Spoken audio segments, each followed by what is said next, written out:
नमस्कार दोस्तों। स्वागत है आपका मेरे चैनल सुनहरी कहानियां में। आइए सुनते हैं आज की कहानी चीख, जो उर्मिला शिरीष द्वारा लिखी गई है। आइए कहानी की शुरुआत करते हैं। जब लड़की को होश आया तो वहां कोई भी नहीं था। काला सन्नाटा छाया था। मच्छरों की भिनभिनाहट और नमी की गंध कमरे में व्याप्त थी। बाहर बारिश थम चुकी थी, लेकिन पानी बहने की तेज आवाजें और टपटपाहट निरंतर चल रही थी। सड़कों पर लोगों का आना जाना शुरू हो गया था। उसने आंखों पर हाथ फेरा। सो रही हूं या जग रही हूं, उसे कुछ समझ में नहीं आ रहा था। किसी और दुनिया का रहस्याव्रत आसपास ठहरा हुआ लगा। फिर जीन्स को पांव के नीचे खिसका देखकर बिजली सा झटका लगा। उसने मन मस्तक को, अपने अंगों को टटोला, हाथ से सहलाया। खरोंचे, नाखून और दांत के निशान उभर आए थे। दर्द की तीखी धार फूट पड़ी, जैसे किसी कोमल हरी शाख में धारदार छुरी भोंक दी हो। वह चीख पड़ी जोर से, नहीं नहीं, ऐसा नहीं हो सकता। मेरे साथ यह स्वप्न तो नहीं है। यह सब उसी के साथ घटित हुआ है। यह सच है, जागृतावस्था का सच।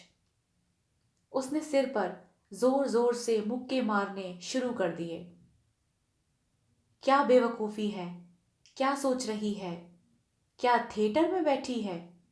पिक्चरों के सीन अवचेतन पर छाए रहते हैं, सो वही यह सब स्वयं के साथ घटित होता हुआ देख लिया है। मगर यह जगह, यह छत विछत रूप, एक एक दृश्य साफ साफ दिखाई देने लगा। भयानक तेज बारिश हो रही थी। धरती और आकाश का रंग एक जैसा हो गया था। सामने खड़ा आदमी तक दिखाई नहीं दे रहा था।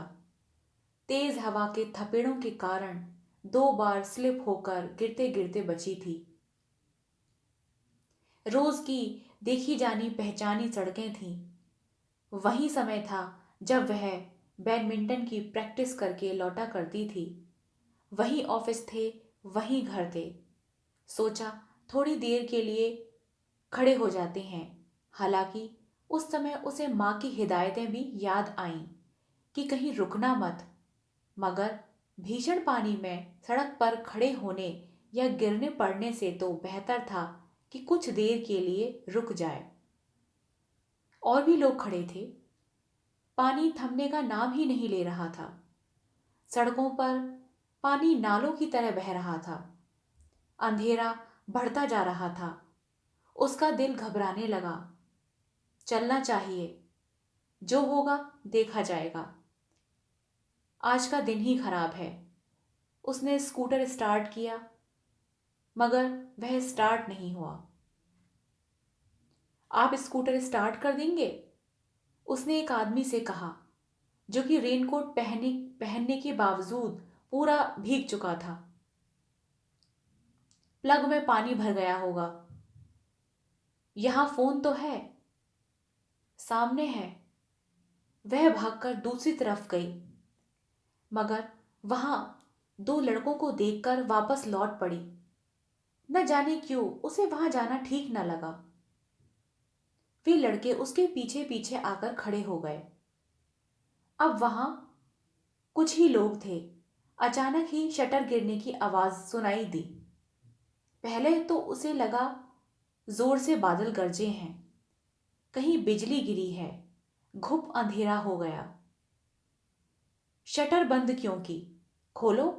उसने दौड़कर शटर उठानी चाही, मगर मजबूत हाथों ने उसे अपनी तरफ खींच लिया।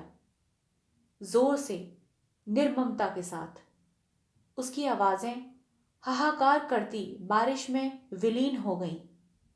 शब्द नाले में गिरते पानी में बह गए। अथक संघर्ष करने के बाद भी वह स्वयं की रक्षा न कर सकी थी। तूफान में उखड़े पेड़ की तरह जमीन पर पड़ी थी वह, निचोड़े गए फल के छिलके की तरह। उठने को हुई तो जांघों के नीचे लगा किसी ने गरम सलाखें दाग दी। चीख निकल पड़ी। उसे नहीं मालूम था कि यह चीख उसके जीवन को क्या से क्या बना देगी। क्या हुआ? वही चीख हवा के साथ लहराकर एक साइकिल सवार के कानों में पड़ी। थरथराती हुई शटर की मोटी चादर को भेदती हुई चीख ने उस आदमी को रुकने पर मजबूर कर दिया। पलटकर आया वह। कहां से आई थी वो हृदय को भेदने वाली चीख?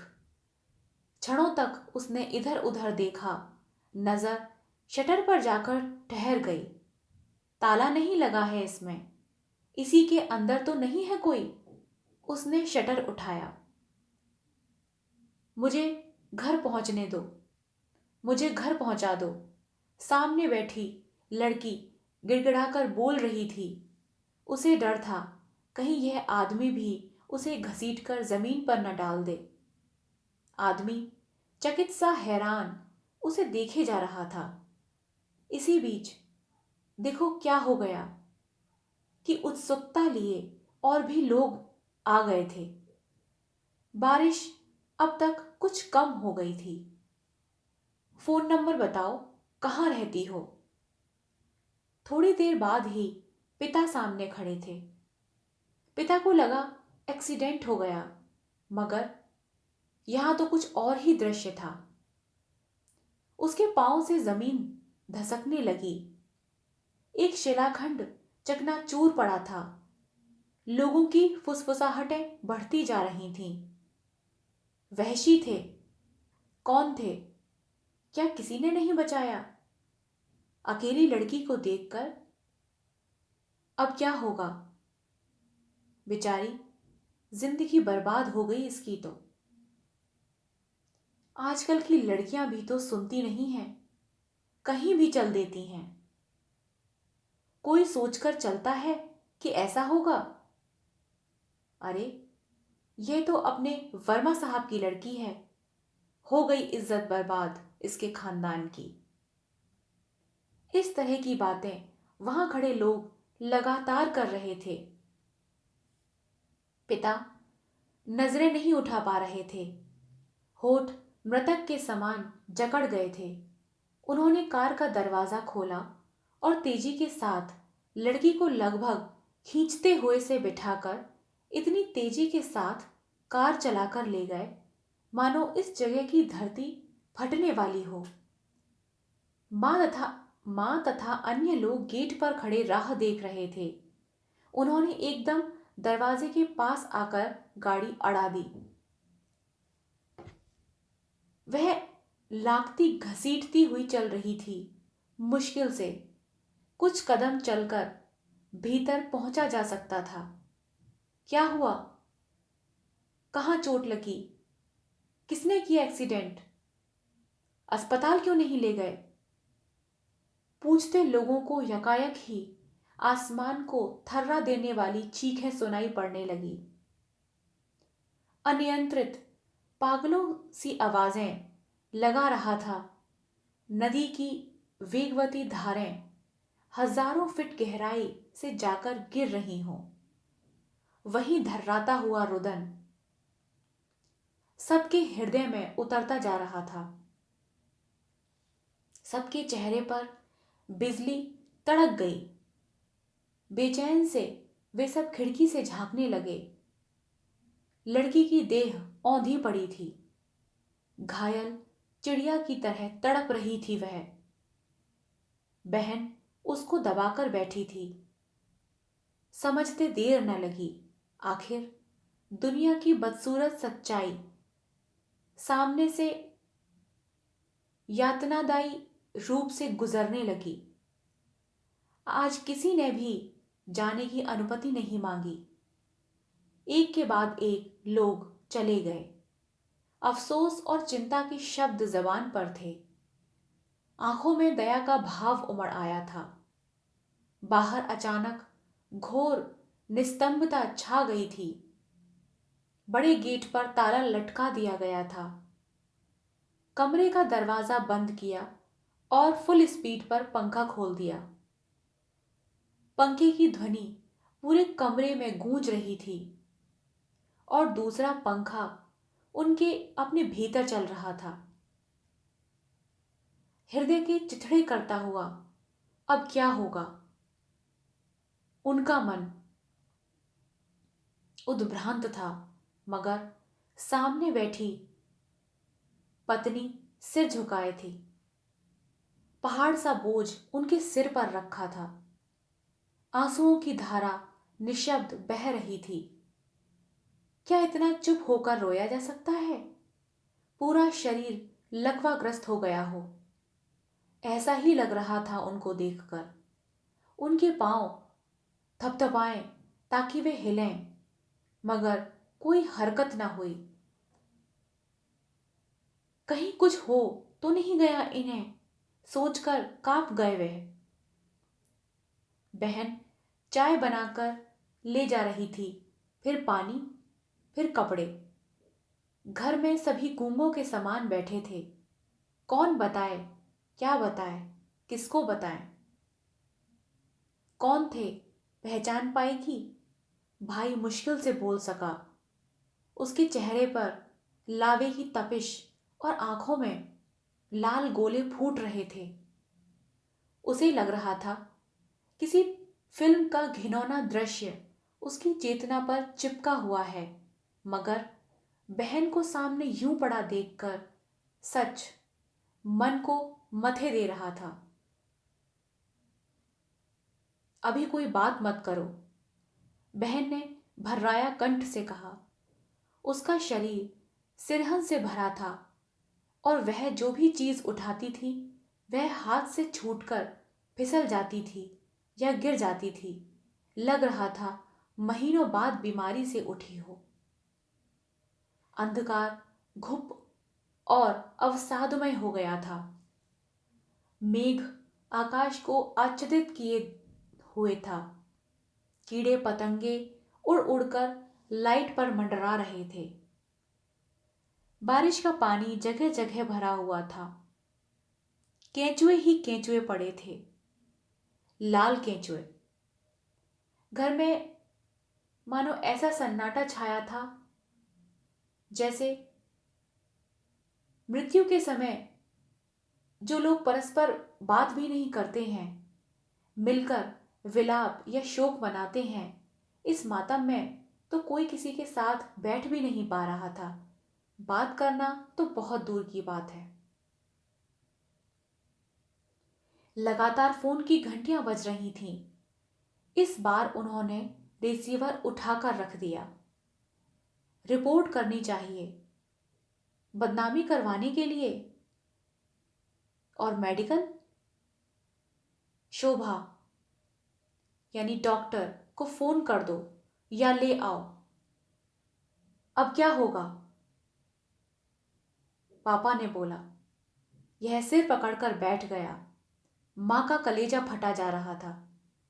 वे अर्धमूर्छित अवस्था में पड़ी हुई थी। कुछ बताया? इनको भी दिखा देना डॉक्टर को, कुछ हो ना जाए कहीं इन्हें। चीखती हैं फिर चुप हो जाती हैं। संभले तो मैं डॉक्टर को लेने जा रहा हूं। कहा था मत भेजा करो। अकेली घूमती थी, जहां मन में आया चल दिया करती थी। दुनिया खतरनाक है। लोगों का भरोसा नहीं रहा, मगर कहते कहते उनके जबड़े भिज गए। आंखें शून्य में टंग गईं। पूरा भविष्य सामने आकर खड़ा हो गया। समाज के लोगों के बीच जाएंगे तो लोग क्या क्या नहीं पूछेंगे। कौन शादी करेगा? कोई करेगा तो सामने वाला उसको एहसास करवाएगा कि तुम वही हो। फिर इसके बच्चों को भी पता चलेगा। बच्चे क्या कहेंगे? शादी ना करें तो बाहर भेज देंगे। ऐसी जगह जहां कोई न जानता हो। मगर कैसे? पूरा परिवार ही कहीं चला जाए, दूर, बहुत दूर। तब भी लोग कहेंगे वर्मा ने शहर इसीलिए छोड़ा क्योंकि उनकी लड़की के साथ। उन्हें अपने सीने में कुछ उमड़ता घुमड़ता धधकता सा महसूस हुआ। वे जोर जोर से सांस खींचने लगे, जोर जोर से मालिश करने लगे। मेरी बच्ची, तेरा जीवन। मन चीत्कार उठा, दौड़कर बाहर गए।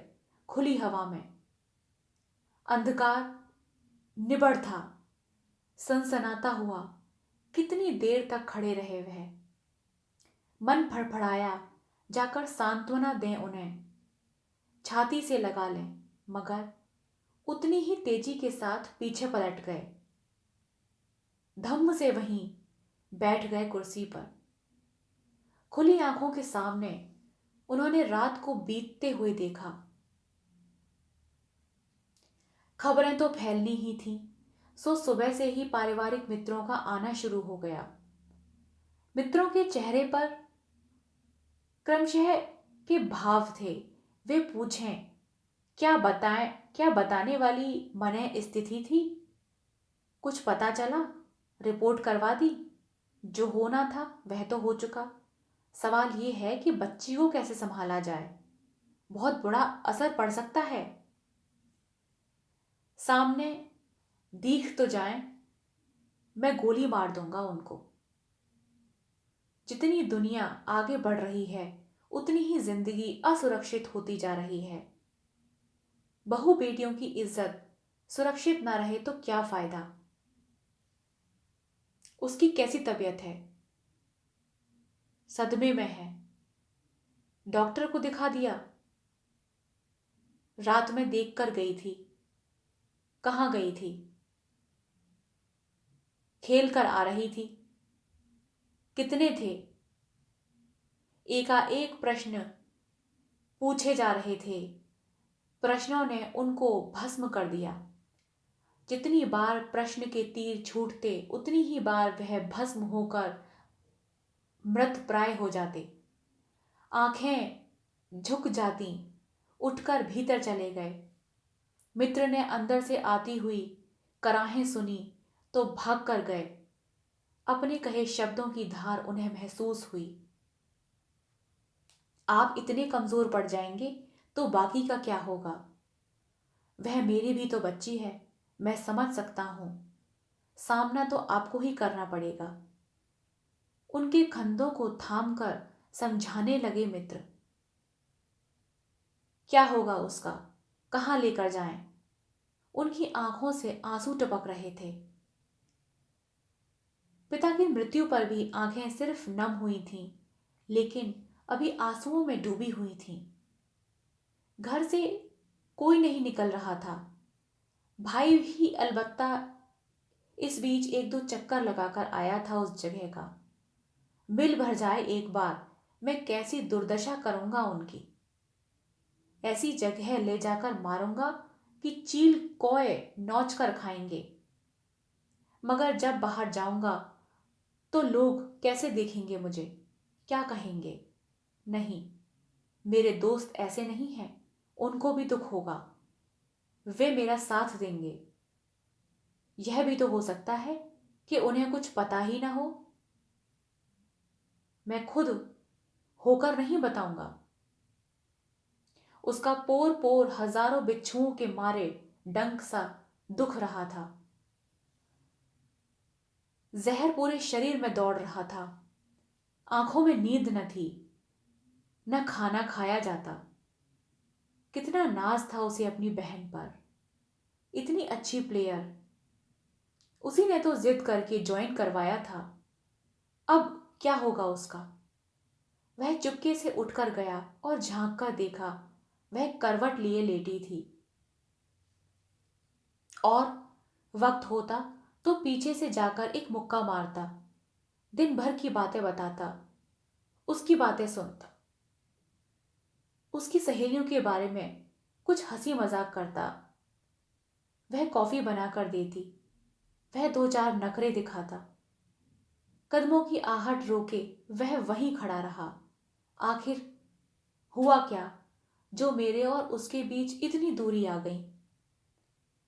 मन किया दौड़कर गले लगा ले, पुचकार ले उसे, लेकिन पांव बर्फ की तरह जम गए। अंदर लोहा पिघलता रहा, गलता रहा। उसने अपना सिर पकड़ लिया। चीखती चिल्लाती बहन उसके सामने पड़ी हुई थी। अनजाने शरीर उस पर टूट पड़े हैं। उसके मुंह से अनायास निकल पड़ा, मैं जिंदा नहीं छोड़ूंगा, मार डालूंगा। वह आकर पलंग पर औंधा गिर पड़ा। सिर में तेज दर्द हो रहा था। लग रहा था गहरे घाव हो गए हैं, नसें फटती जा रही हैं। उसने पास पड़े दुपट्टे से सिर कसकर बांध लिया। कानों में डूबता चुभता कुछ सुनाई पड़ रहा था। तुम्हारा इसमें क्या दोष है? सारा घर, सभी लोग तुम्हारे साथ हैं। दुर्घटना थी, उनको तो सजा मिलेगी ही, और मिलनी ही चाहिए। बहन समझा रही थी उसे। फिर उसने सुना, स्तब्ध रात्रि के गहराते डूबते अंधकार में कुछ सिसकियां दीवारों से टकरा रही थीं। न चाहते हुए भी घनिष्ठ मित्रों और संबंधियों के दबाव में आकर पुलिस में एफआईआर दर्ज करवा दी। डॉक्टर शोभा ने रिपोर्ट भी दे दी। एसटीडी, पीसीओ तथा शटर वाली जगहों को पुलिस ने सील कर दिया था, क्योंकि वहां बैठने वाला लड़का फरार हो गया था। इन सब प्रक्रियाओं से गुजरते हुए लड़की प्रतिक्रिया विहीन मांसपिंड की भांति जो जैसा कहता वैसा करती जाती, मगर उसके गहरे में उतरकर हर पल हर दृश्य बार बार जी उठता था। कई बार तो उसने सब कुछ स्वप्न प्रतीत लगता। कई दफे तो लगता जागेगी तो बहन को बताएगी, मगर फिर एहसास होता कि यह स्वप्न नहीं था। जागते, सांस लेते संसार में उसकी चेतना को इस सत्य का साक्षात्कार हो ही जाता।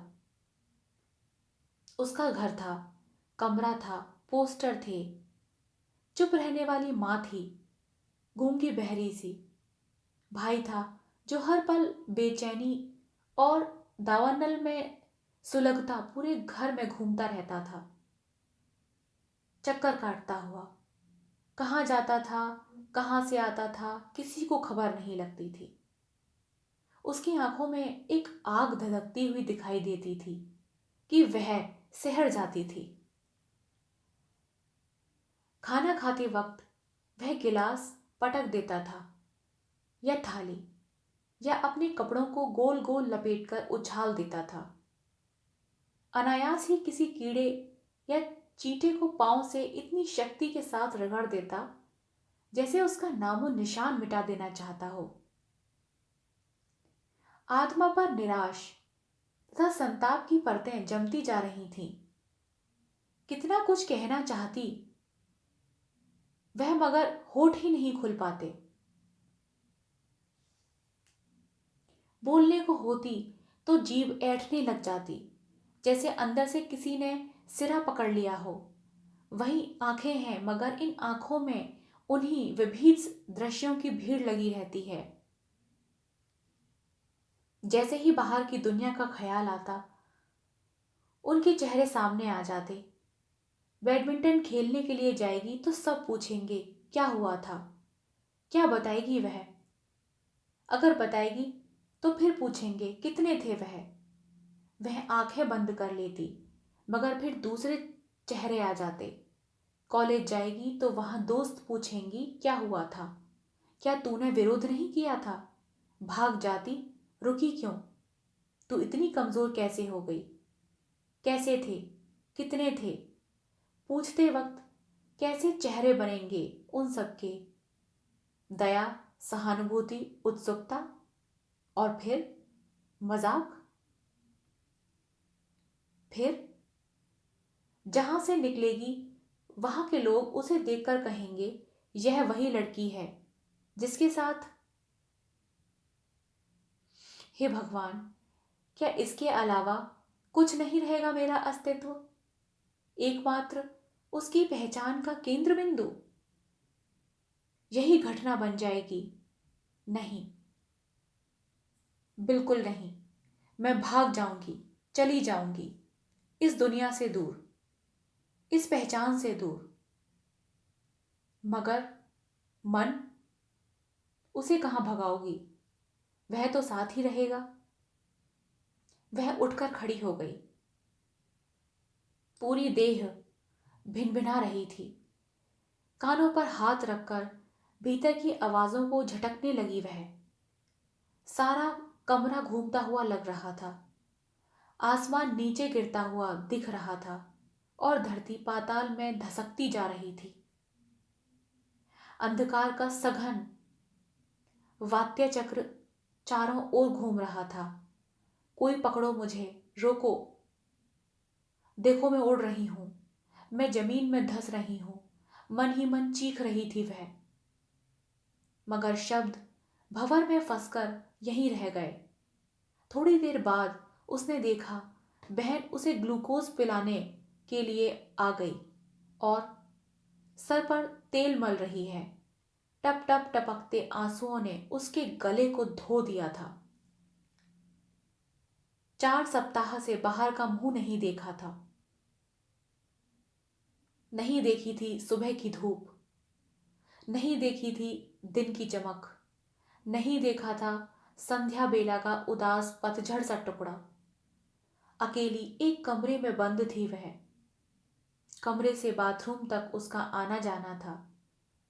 इतने दिनों से उसने किसी से भी बात नहीं की थी, यहां तक कि पापा तक को नहीं देखा था। कभी कभार जब वे ऊपर आते या उनकी आवाज सुनाई देती तो वह दुबक कर बैठ जाती या दरवाजा बंद कर लेती। अजीब सा भय और संताप उसको जकड़ लेता था। उन क्षणों बाई ने भी उस कमरे में जाना बंद कर दिया था। टीवी तथा कैसेट प्लेयर पर धूल जम गई थी। घर में डुबडुबाता विषाद हिलोरे लेता रहता था। कॉलेज खुलने के ठीक 1 माह बाद बहन गई थी उसकी तथा अपनी मार्कशीट्स लेने। कब रिजल्ट निकला, कब क्या हुआ, किसी को होश ही न था। घर पर सहेलियों के फोन आ रहे थे। दोनों एक ही कॉलेज में पढ़ती थीं, सो उनकी सहेलियां उसे भी जानती थीं। चारों तरफ से नजरें बचाती, स्वयं को छिपाती कॉलेज गई बहन। देखकर भी अनदेखा का भाव लिए बाहर निकल रही थी कि देखा, अनीशा दौड़कर उसके पास आ रही थी। क्या एडमिशन नहीं करवाना तुझे? तुम लोग क्यों नहीं आ रही थी? बस यूं ही। तू बीमार थी क्या? एकदम काला चेहरा पड़ गया है तेरा। हाँ, तबीयत खराब थी। उसने टालने की कोशिश की। पापा बता रहे थे कि तेरी बहन के साथ। मेरा भी कॉलेज आना जाना बंद कर दिया पापा ने। तुमने किसी को बताया तो नहीं? वह सक पकाकर बोली। नहीं, पर सबको पता है। मैं आऊंगी उनसे मिलने। हम लोगों ने कितनी बार फोन किए थे। कैसा लगता होगा उसको, सोचकर रोंगटे खड़े हो जाते हैं मेरे तो। उसे करंट लग गया हो, इस तरह खड़ी रह गई, निशब्द, चेतना शून्य। तो सबको पता है उसको, सबको, पूरी क्लास को, पूरे कॉलेज को, पूरे शहर को। उसके हाथ पांव कांपने लगे। क्यों मिलना चाहती हो? नहीं, वह किसी से नहीं मिलेगी। वह यहां नहीं है, कहकर वह तेजी के साथ बाहर निकल गई। पीछे से आती हुई आवाजें उसको चुंबक की तरह खींचे जा रही थीं। उसे लगा पूरा कॉलेज उंगली उठाकर बातें कर रहा है कि देखा, यह वही है जिसकी बहन के साथ। उसने गाड़ी का गेट बंद कर दिया। गाड़ी के गेट की दीवार पर सिर टिकाकर बैठ गई। सांसें तेज तेज चल रही थीं। पेड़ की शाखों के पीछे गाड़ी खड़ी थी। बाहर से कुछ भी दिखाई नहीं दे रहा था। सड़क पर गाड़ियों के आवागमन के कारण इतना तेज शोर हो रहा था कि उसकी सिसकियां किसी को सुनाई ही नहीं दे रही थीं। क्या होगा उसका? कैसे आ सकेगी वह? देह की सारी चमड़ी छील दी। यहां तक कि मर भी जाओ तब भी यह बात, यह रेखा हमेशा खिंची रहेगी। यहां से दूर चली जाए, मगर वहां संभालेगा कौन उसे? उसके दर्द भरे कलंकित जीवन को। उसके आंसू नहीं थम रहे थे। घृणा का बवंडर उसकी नसों में दौड़ रहा था। मैं खून कर दूंगी उनका, मार डालूंगी। मेरी बहन का जीवन नष्ट करने वालों, तुम नरक में जाओगे, सड़ सड़ कर मरोगे। ईश्वर तुम्हें कभी माफ नहीं करेगा। अतः यातना और जलालत से भरे जीवन का दर्द कौन अनुभव कर सकता है? उसे लगा जैसे कोई शरीर से खाल उतार रहा हो। मम्मी, उसे बाहर भेज दो, हॉस्टल या चाचा के पास। यहां तो मुश्किल है उसका रहना, लोग उसे जीने नहीं देंगे। अकेले कहाँ, किसके पास? मां की आवाज गहरे कुएं से आती लगी।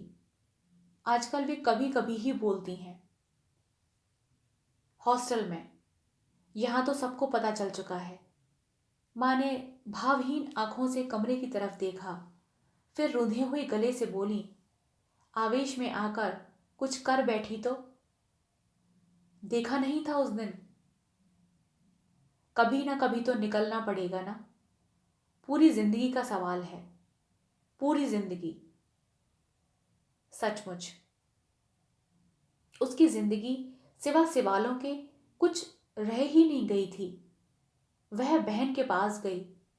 हृदय उमड़ पड़ा। वही प्यार था, चिंता थी। अपने आंसुओं को छिपाकर गोद में लिटा लिया उसे, बच्चे की तरह।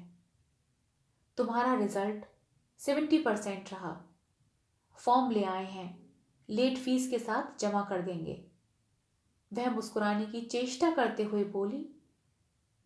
उसे लगता क्यों नहीं पहले की तरह सब कुछ सामान्य हो जाता है।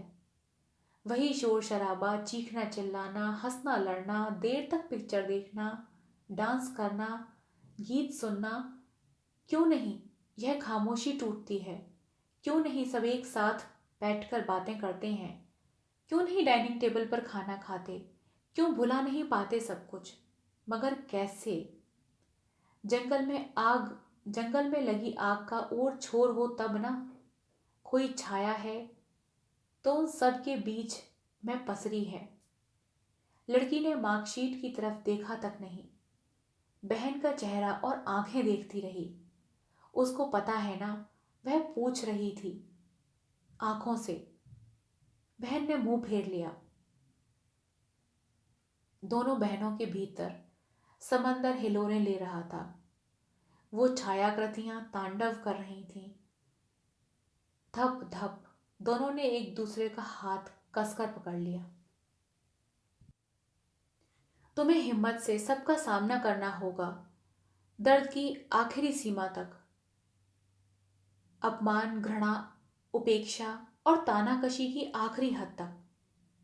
बहन उसे समझा रही थी। दीदी, शब्द तो तुम्हारे हैं, लेकिन दर्द और वो हादसा तो सिर्फ मेरा है। कहने मात्र से खत्म हो जाएगा।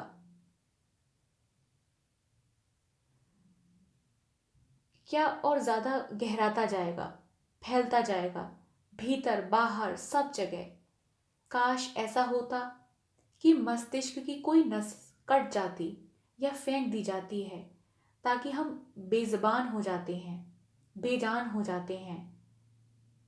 सामना करने भर से यह दर्द धुल जाता है, तो मैं पहाड़ की चोटी पर एक पांव से खड़ी हो जाती, आंधी तूफान का सामना कर लेती। वह कहना चाहती है मगर कह नहीं पा रही है। शब्द पत्थर की तरह कंठ के भीतर फंस गए हैं। पिता जब भी इधर आते, झांक कर चले जाते, उनका चेहरा सूखे वृक्ष की तरह सिकुड़ गया है। रेखाएं कितनी गहरी और चौड़ी हो गई हैं। न उनके मुंह से उसका नाम निकलता है, न वो सामने जाकर खड़ी हो पाती है। उसे समझ में नहीं आता कि वह क्या करे। मेरा क्या दोष है इसमें? मूर्ति पर जल चढ़ाने वाला भक्त कहा जाता है, फिर जीती जागती हाड़ मांस की मूर्ति को खंडित करने वाला पापी क्यों नहीं माना जाता? क्यों नहीं वह बहिष्कृत होता है? क्यों वह बेखौफ बेलिहाज समाज की छाती पर घूमता रहता है? वे चेहरे अंधेरे की परत को चीरते हिलते डुलते, वे बदबू भरे चेहरे, वे सख्त कांटों भरे चेहरे, मूर्छावस्था में डूबती वह, घुटती हुई उनकी सांसें, और कच्ची हरी दूध भरी शाख के ऊपर पैनी कुल्हाड़ी जोर से गिरने की खच्चाक सी चीर भरी आवाज को समेटे वो दर्द में डूबी लगातार छटपटाती रहती है। आह अब नहीं, कहाँ जाऊं, क्या करूं? क्यों नहीं मैं बेहोश हो जाती हूँ? क्यों नहीं मेरी स्मृतियों पर विक्षिप्तता छा जाती है? काश मैं मर जाती। वक्त का वो टुकड़ा मेरी चेतना से कैसे दूर होगा? हे भगवान, कोई तो रास्ता सुझाओ। क्या मौत ही रास्ता है इस निर्मम घृणित अनुभव का? जब कोर्ट में मामला चलेगा तो कैसा तमाशा बनेगा मेरा। मैं नहीं जाऊंगी कोर्ट में, नहीं जाऊंगी, बिल्कुल नहीं जाऊंगी। वह दो राक्षसों से भिड़ रही थी अपने अंदर। जब सहन नहीं हुआ तो जोर जोर से हाथ पांव चलाने लगी, और तेज, इतने तेज कि वह बेहोश हो गई। मगर बेहोश होने से पहले ही यकायक उसके पांव रुक गए। देखा, सामने पापा खड़े हैं। क्षणों तक उसकी आंखों में हिरसन कांपी, जैसी भभूका उठा हो आग का। वह छत पर जा पड़ी। ठंडे फर्श पर औंधी पड़ी कांप रही थी वह। रुलाई का वेग थम नहीं पा रहा था। पापा ने माँ को भेजा, माँ ने बहन बहन को। क्या हुआ दीदी? पापा की आंखों में नफरत थी। नहीं, नफरत नहीं। नफरत क्यों होगी? संताप, लाचारगी और वेदना होगी। तुम्हें देखकर उनके दिल पर क्या बीतती होगी? कभी सोचा है तुमने? तुम नॉर्मल हो जाओगी तो पापा भी ठीक हो जाएंगे। वक्त ही हमारे घावों को भरेगा। लोग भूल जाएंगे सब कुछ। पापा तो यहां से शिफ्ट करने तक की सोच रहे हैं। हर कोई ऐसे ही देखेगा, पूछेगा, बात करेगा। जिंदगी तो तुम्हारी अपनी है, किसी पर आश्रित मत रहना। पढ़ो, नौकरी करो, बाहर चली जाओ, सब ठीक हो जाएगा। मैं तुम्हारे साथ हूं, हम सब तुम्हारे साथ हैं। मैं कभी अलग नहीं होंगी तुमसे। सब भूल भी जाएंगे तो क्या, मेरे भीतर तो वही चलता रहेगा, वही सब। काट सकोगी स्मृति का वो भयानक रोंगटे खड़ा कर देने वाला अंश? बहन अंदर समझा रही थी, इधर पापा अपनी छाती को जोर से मल रहे थे। दर्द का गुबार उठता है और सीने, कंधे और हाथ को छूता हुआ निकल जाता है। तुम कॉलेज क्यों नहीं जाते? क्या एडमिशन नहीं लेना है? क्या करोगे? भाई बहन के पास जाकर बैठ गई। सब कुछ सामान्य करना चाहती है वह, किसी तरह तो माहौल बदले। कैसे जाऊं बताओ? मैं पागल हो जाऊंगा दीदी। पता नहीं किस किस को मालूम होगा। मैं फेस कैसे करूंगा, कैसे बताऊंगा? सब कुछ छोड़कर बैठने से क्या होगा? मेरी हिम्मत नहीं है दीदी। मैं आग ऐसी आग लगी रहती है कि लगता है अपना सिर फोड़ लूं, या वो कमीने मिल जाएं तो एक एक को जिंदा जला दूं। इससे क्या होगा? इसके साथ इतना बड़ा हादसा हो गया और मैं यूं बैठा हूं नकारा। वह स्वयं को धिक्कारता हुआ बोला, कॉलेज जाओ, एक साल बर्बाद हो जाएगा। हमारा तो एक साल बर्बाद होगा, इसकी तो जिंदगी ही बर्बाद हो गई दीदी। कहकर वह मुक्के बांधने लगा। बड़ी मुश्किल से जाने को तैयार हुआ। अब जब जितने दोस्तों को फोन आते, मना करवा देता था, मिलता भी न था। एक आध बार कॉलेज की तरफ भी गया, अंदर जाने की हिम्मत न हुई। स्कूटर खड़ा करके ऑफिस की तरफ जा ही रहा था कि दोस्त मिल गया। कहाँ गया था तू? कब से नहीं मिल रहे? एडमिशन भी लेगा या नहीं? प्रैक्टिकल शुरू हो गए हैं। बाहर गया था काम से। उसने बुझे हुए स्वर में बोला।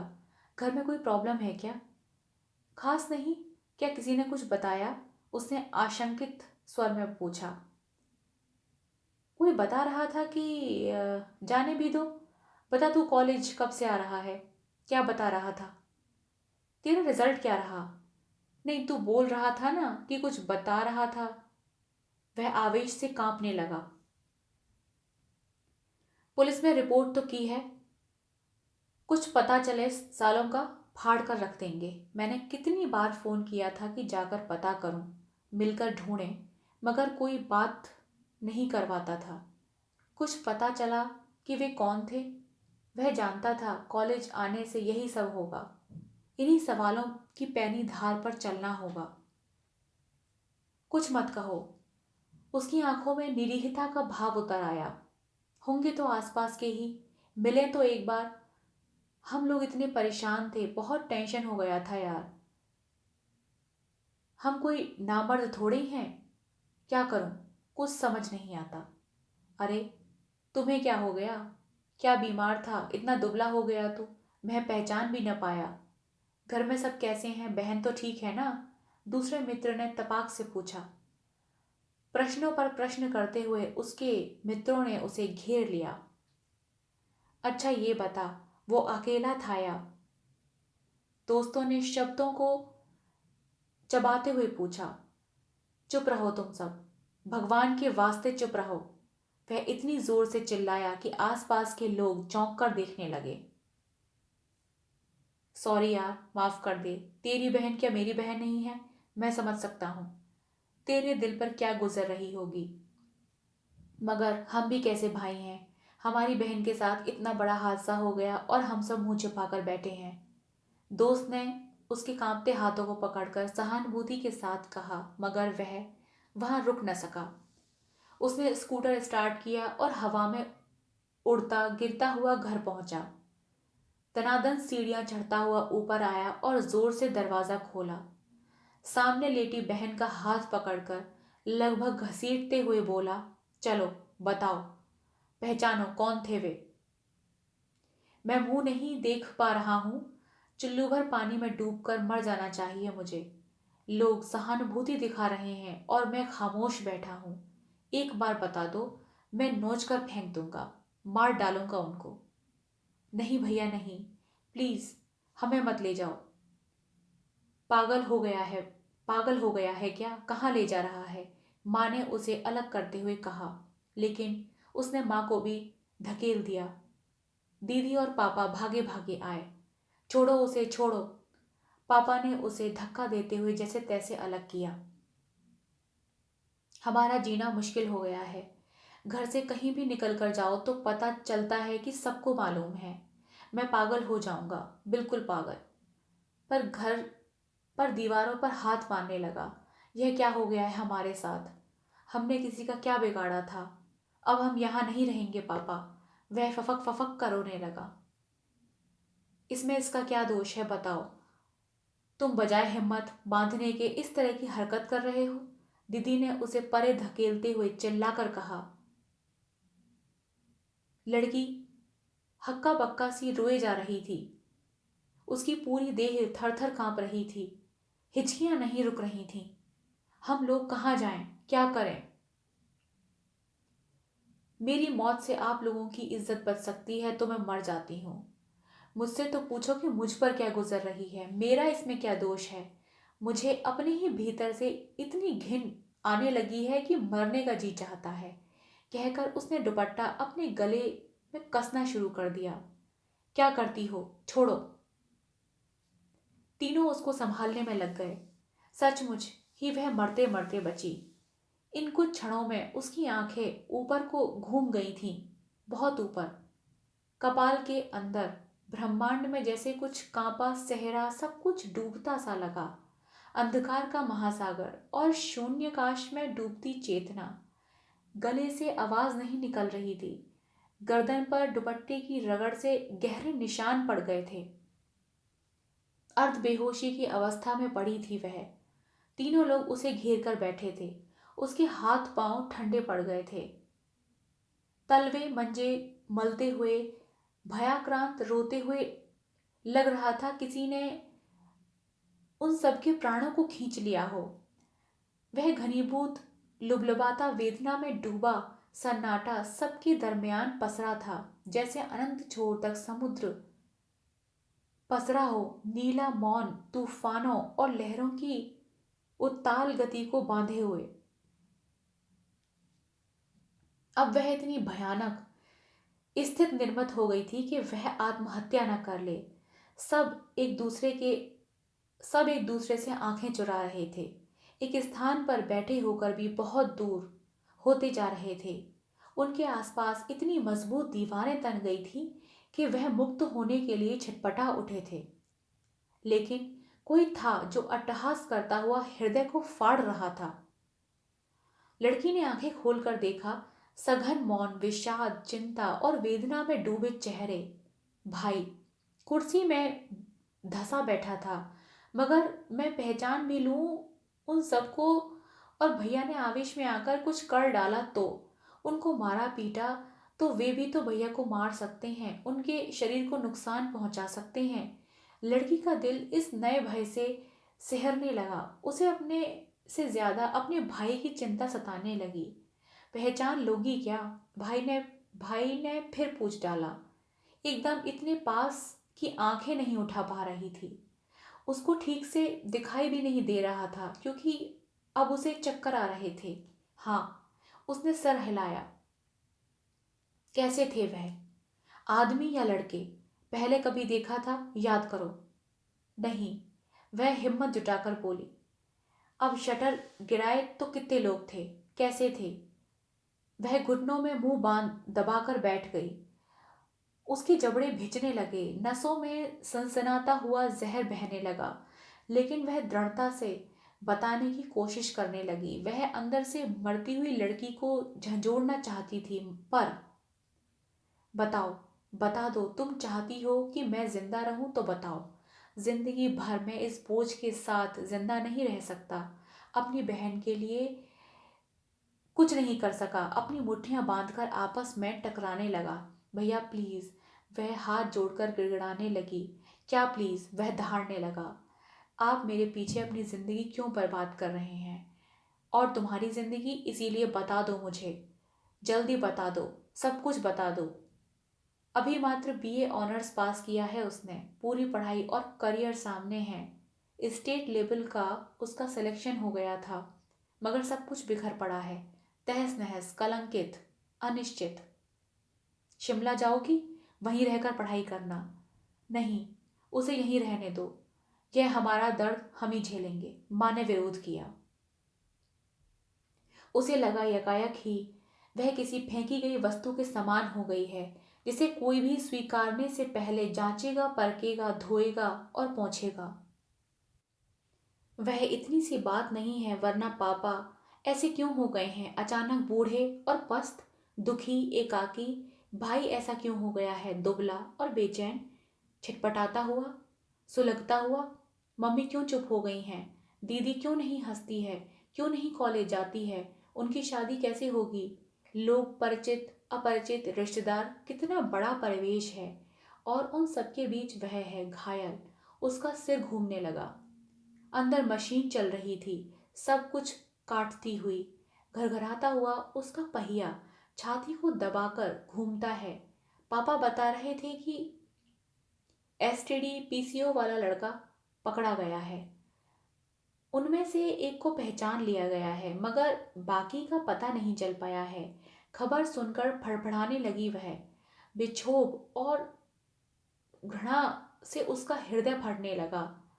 अग्निकुंड में पड़ी लकड़ियां चटकने लगी थीं। पानी में आग लगी थी।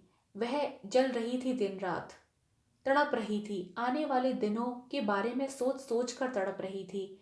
सभी का दबाव बढ़ता जा रहा था। अदालत में उसे कितनी निडरता, निर्भीकता और हिम्मत से बोलना होगा। हर पल भाई की मुट्ठियां भिजी रहती। उसने दरवाजा खोलकर देखा, सामने पलंग पर भाई लेटा था। बड़ी मुश्किल से दीदी ने खाना खिलाया था। नींद की गोली लेकर ही सो पाता है वह। दीवार से टिक कर बैठ गई वह। आंखों के सामने सब कुछ चल रहा है, परछाई, चेहरे। कब नींद लग गई उसकी और उसे पता न चला। अब सब सपने में चल रहा है। सामने जज बैठा है, आसपास वकील खड़े हैं, मम्मी पापा और पारिवारिक मित्र साथ में हैं। वकील उससे पूछ रहा है, सवाल दर सवाल, चीर रहा है उसके हृदय को, गोद रहा है उसकी आत्मा को, मार रहा है हथौड़ा चेतना पर और तहस नहस कर रहा है उसकी जीविष्टा को। वह झेंपती तड़पती सी कभी सिर हिलाती है तो कभी निरुत्तर हो जाती है। भागना चाहती है मगर नहीं भाग पा रही है। उसने सबने उसको घेर कर रखा है। उसने देखा कि किसी पिक्चर में प्रसव में तड़पती, चीखती, हाथ पैर पटकती स्त्री को, जो सारे दर्द झेलती है मगर भाग नहीं पाती, उठ नहीं पाती। महसूस हो रहा है लेकिन उसकी देह में इतनी ताकत नहीं कि वह कुछ बोल पाए। उसकी देह के साथ तो एक ही बार बलात्कार किया गया, मगर आत्मा के साथ तो हजारों बार ये लोग बलात्कार कर रहे हैं। इसीलिए तो आत्मा छटपटा रही है, हृदय में हाहाकार मचा है। उसे लगा गले में सांसें अटकी हुई हैं, हाथ पांव सुन्न पड़ गए हैं।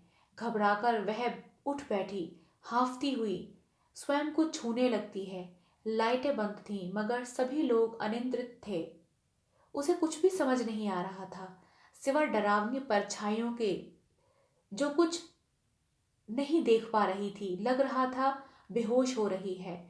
अस्पष्ट शब्द, घुटती हुई आवाजें, मुंह से चीख निकल रही थी। वह बड़बड़ा रही थी, रो रही थी, हाथ पांव पटक रही थी। क्या हुआ, क्या हुआ, अरे देखो इसको क्या हुआ। माँ, पापा और बहन उसे झंझोर रहे थे, पानी से छींटे मारकर जगा रहे थे। क्या हो गया इसको, कहकर माँ रोने लगी। तुरंत डॉक्टर को फोन किया। आधी रात को सीधे नर्सिंग होम ले गए। जांच के बाद डॉक्टर ने बताया कि वह गर्भवती है। अनचाहा अनजाना बीज उसके गर्भ में है। बिना देर किए उसी समय उसकी डी करवाई गई। वह आधी सोई आधी जागी सी हो गई। चेतन अवचेतन के बीच भी उसे महसूस हो रहा था कि उसके आंतरिक अंग से चिपके मांस के लोथड़े को नोच नोच कर निकाला जा रहा है और कई कई औजार उसके अंदर चल रहे हैं। फर्क इतना था कि इस बार उसका वह हिस्सा सुन्न था। जब उसकी आंखें खुली तो सामने डॉक्टर शोभा बैठी थी। कैसी हो, पास आकर उन्होंने माथा सहलाते हुए पूछा। ठीक हूँ आंटी, मुझे क्या हो गया था, जानकर क्या करोगी। अब तुम लेकिन अब तुम्हें स्वयं को संभालना चाहिए, बहुत हो गया। मुझे देखो मैं क्या करती हूँ। कई बार ऐसे केस आते हैं जिनमें जिंदगी या मौत, या माँ या बच्चे में से किसी एक को चुनना होता है, बचाना होता है, लेकिन आखिरी क्षण तक कोशिश करते हैं। तो महत्वपूर्ण क्या है, जिंदगी। सारी जिद्दोजहद जिंदगी के लिए होती है ना। तुम्हारी अपनी जिंदगी की कीमत तुम्हारे लिए कितनी है, यह तुम्हें खुद सोचना होगा। पहले तुम स्वयं के बारे में सोचो कि तुम्हें देह को लेकर तड़पते रहना है या आत्मा की आवाज पर चलना है। बार बार तुम्हारे साथ घटनाएं घटित हो रही हैं और तुम कुछ नहीं कर पा रही हो। यह शरीर तुम्हारा है या किसी और का। यदि तुम मेरी बेटी होती तो तुम्हें कहती, उठो उठो, जागो, जीवन को अपनी गति से चलने दो, जो हुआ उसका सामना करो। कोई तुम्हें एक्सेप्ट नहीं करता, मत करने दो, तुम खुद को एक्सेप्ट करो, कहकर उन्होंने रात वाली सारी बात व स्थिति बता दी। वे उससे कोई बात नहीं छुपाना चाहती थी। सारी सच्चाई तुम्हारे सामने है, मैं तुम्हारे साथ हूं। सुनकर वह चौंक गई। आश्चर्य या दुख भी नहीं हुआ, चुपचाप उनका चेहरा देखती रही। ताज्जुब की दोनों बार घटित घटनाओं में सिर्फ उसकी देह थी। अवयव थे, मन नहीं, आत्मा नहीं। आंटी, मैं पराजित नहीं होना चाहती। मेरा स्वभाव वैसा नहीं है। मैं आत्मग्लानि में घुल घुल कर जीना भी नहीं चाहती। मैं उबरना चाहती हूँ इन सारी परिस्थितियों से, उस डर से जो चारों तरफ बुना जा रहा है। परिवार वालों को भी समझाना होगा। आज पहली बार वह खुलकर बात कर रही थी। घटनाओं के गहरे तल से अब वह ऊपर आने से छटपटा रही थी। मगर डॉक्टर शरीर के अंग में फैले जहर को ये सोचकर न काटे कि उस पर हाथ या पांव के न रहने से उसका शरीर बदसूरत हो जाएगा, अपंग हो जाएगा, तो जहर तो फैलेगा ही। मगर मैं फिर कहूंगी कि उस बदसूरती या अपंगता से महत्वपूर्ण है जिंदगी। जिंदगी, समझी? इसीलिए तुम्हें खुद फैसला लेना होगा, डॉक्टर शोभा ने दृढ़ता के साथ कहा। घर लौटते हुए उसका मन अजीब सी बेचैनी से घिरा था। अपने आसपास के दमघोंटू माहौल को वह फेंक देना चाहती थी। उसने सबसे पहले अपनी अलमारी जमाई, किताबें सजाई। यद्यपि उसका मन स्वयं से लड़ रहा था। एक लंबी लड़ाई जीतने लड़ने की पूर्ण तैयारी चल रही थी। कुछ करना है, कुछ करके दिखाना है, सबका सामना करना है, जैसे वाक्य उसकी सोच, उसके मन को निरंतर ऊर्जा दे रहे थे। किसी बच्चे की आकुल आकांक्षा की दौड़कर सबसे आगे पहुंचना है। मम्मी, पापा, भैया, दीदी को आश्चर्य हो रहा था कि आखिर उसे क्या हो गया है। कहीं वह मानसिक रूप से टूट तो नहीं गई है। अचानक ही ऐसा बदलाव कैसे आ गया?